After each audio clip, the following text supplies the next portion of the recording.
நீங்கள் மேலே மேலே நல்லா இருக்கணுங்க, மேலே மேலே நீங்கள் முன்னுக்கு வரணும்னு வாழ்க வளமுடன்னு வாழ்த்தக்கூடிய அளவிற்கு மிகப்பெரிய மனசுக்கு சொந்தக்காரர்களெல்லாம் நீங்கள் தாங்க. மகர ராசிக்காரர்களே, உங்களை பற்றி தாங்க சொல்கிறேன். கடந்த ஒரு வருஷமாக 5ஆம் இடத்துல உட்கார்ந்து ஓரளவு உங்களை இந்த குரு பகவான் காப்பாற்றிட்டு இருந்தார். ஏன்னா 7.5 சனிங்கிற ஒரு புயலில் நீங்கள் சிக்கியிருந்தப்ப கரையேறத்துக்கு கொஞ்சம் காரணமாக இருந்தவரெல்லாம் இந்த குரு பகவான் தான். இப்போ அப்படிப்பட்ட குரு பகவான் 6வது வீட்டில் வந்து உட்கார்ந்துட்டாருங்க. அப்படி இருக்கிறதுனால நீங்கள் ஆரோக்கியத்தில் அக்கறை காட்டணுங்க.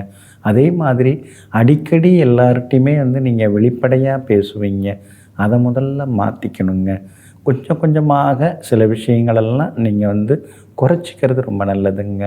அதாவது விளையாட்டாக சில நேரங்களில் சிலர்கிட்ட பேசுவீங்க. அந்த விளையாட்டுத்தனத்தை நீங்கள் இனிமேல் குறைச்சிக்கணும். ஏன்னா விளையாட்டாக நீங்கள் பேசுகிறத கூட வினயமாக சிலர்லாம் எடுத்துக்கிறதுக்கு வாய்ப்பு இருக்குது.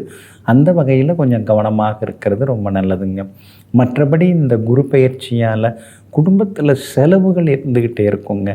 எங்கேருந்து செலவு வருதுன்னே உங்களால் கண்டுபிடிக்க முடியாது. அந்தளவுக்கு செலவு இருக்கும், கடன் இருக்கும்.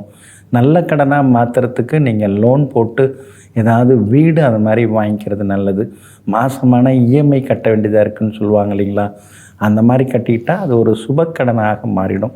இல்லைனா வண்டி வாகனம் கூட வாங்கிட்டு அதுக்கு கூட நீங்கள் இஎம்ஐ கட்டுற மாதிரி அந்த கடனை வந்து மாற்றிக்கலாங்க. இருந்தாலும் இந்த ஆடம்பர செலவுகள் அதை தவிர்த்தாகணும். அதே மாதிரி கைக்கு வந்ததை வாரி இறைச்சி செலவு பண்ணிங்கள்ல, அது இனிமேல் கூடாதுங்க. அதே மாதிரி யாருக்கும் பெருசாக உறுதிமொழி தர வேண்டாம். நான் பார்த்துக்கிறேன், நான் பண்ணி தந்துடுறேன் அப்படின்லாம் சொல்ல வேண்டாம். யோசித்து செய்ய பாருங்கள். அதுதாங்க ரொம்ப ரொம்ப முக்கியங்க. அதே மாதிரி ரொம்ப நல்லா பேசிட்டு இருந்தவங்க திடீர்னு உங்களை பார்த்த உடனே விருட்டுன்னு பேசாமல் போவாங்க, கோச்சிப்பாங்க. அதுக்கெல்லாம் காரணம்லாம் நீங்கள் கேட்டுட்டு அவங்க பின்னாடி போகாதீங்க. 6ஆம் இடத்து குரு அப்படின்னாலே இதெல்லாம் நடக்கும். அப்புறமா அவங்களே 2 மாதம் கழித்து வந்து நல்லா பேசுவாங்க.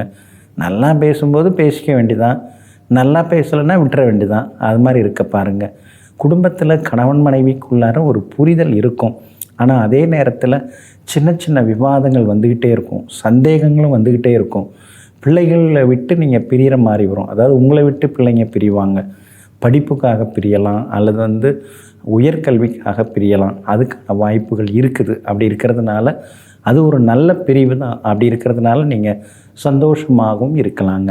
உங்களுடைய பிள்ளைகளுக்கு கல்யாணம் முடிக்கிறதா இருந்தால் ஜாதக பொருத்தம் நல்லா பாருங்கள். அதே மாதிரி விசாரித்து பார்த்து பொண்ணு கொடுக்கறது பொண்ணு எடுக்கிறதெல்லாம் நல்லது. ஏன்னா கொடுத்துட்டு அப்புறமா வந்து சிக்கிக்கிட்டமே அப்படின்னு நினச்சிடக்கூடாதுங்க. அந்த வகையில் கவனமாக இருக்கிறது ரொம்ப நல்லதுங்க. அதே மாதிரி உங்கள் பேரை கெடுக்கிறதுக்குன்னே ஒரு சிலர் இருப்பாங்க. அதனால் அவங்கள்ட்டெல்லாம் ரொம்ப நீங்கள் கவனமாக இருந்துக்கிறது ரொம்ப நல்லதுங்க. குடும்பத்தில் சந்தோஷம் உண்டு, செலவுகள் உண்டுங்க. வியாபாரம் இந்த 6ஆம் இடத்து குருவால் கொஞ்சம் போட்டிகள் அதிகமாக இருக்கும், பார்த்து செய்யுங்க. கூட்டுத்தொழிலை தவிர்க்க பாருங்கள். உத்தியோகத்திலேயும் மறைமுக எதிர்ப்புகள், போட்டிகள், செலவினங்கள், அதாவது வேலை சுமைகள் இதெல்லாம் இருக்கும். அதனால் கொஞ்சம் கவனமாக இருக்கிறது நல்லதுங்க.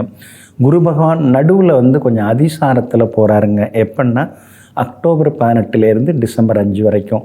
அந்த காலகட்டத்தில் திடீர்னு பண வரவு, செல்வாக்கு, வீடு மனை சொத்து வாங்கிறது, பிள்ளைங்களுக்கு கல்யாணம் கூடி வர்றது, அதெல்லாம் ஆகிறதுக்கான வாய்ப்புகள் இருக்குதுங்க. அதே மாதிரி குரு பகவான் 2ஆம் இடத்தை பார்க்குறதுனால குடும்பத்தில் சந்தோஷம் உண்டு, பணவரவு குறையாதுங்க. அதே மாதிரி 10ஆம் இடத்தையும் குரு பகவான் பார்க்குறதுனால உத்தியோகத்தில் நல்ல பேர், கௌரவ பொறுப்புகள், பதவிகள் அதெல்லாம் தேடி வர வாய்ப்பு இருக்குதுங்க. 12வது வீட்டை குரு பகவான் பார்க்குறதுனால ஒரு சிலர் வந்து வெளிநாடு போய் வர்றதுக்கான வாய்ப்புகளும் இருக்குதுங்க. இந்த குரு பயிற்சி உங்களுக்கு நல்லா இருக்கிறதுக்கு ஆலங்குடி போயிடுங்க. ஆலங்குடியில் இருக்கக்கூடிய ஸ்ரீ ஆபத் சகாயேஸ்வரரையும் அங்கு அருள்பாலித்து கொண்டிருக்கக்கூடிய ஸ்ரீ தட்சிணாமூர்த்தி பெருமானையும் ஏதேனும் ஒரு வியாழக்கிழமையில் சென்று தரிசனம் செய்யுங்க. அதே மாதிரி உலர் திராட்சை, கருப்பு திராட்சை தானமாக கொடுங்க. இந்த குரு பயிற்சி அமோகமாக இருக்குங்க. நெஞ்சிற்கினியவர்களே, வரும் புதன்கிழமை முதல் ராகு கேது பயிற்சி யாருக்கு நன்மை, ராகு கேது பயிற்சியால் எந்தெந்த ராசிக்காரர்களுக்கு யோகம் வரப்போகிறது, ஒவ்வொரு ராசிக்கும் தனித்தனியாக ஸ்பெஷலாக எளிய பரிகாரங்களுடன் விரிவான பலன்களை காணத் தவறாதீர்கள். மீண்டும் சந்திப்போம். நன்றியுடன் உங்கள் ஜோதிட முனைவர் KP வித்யாதரன். வணக்கம்.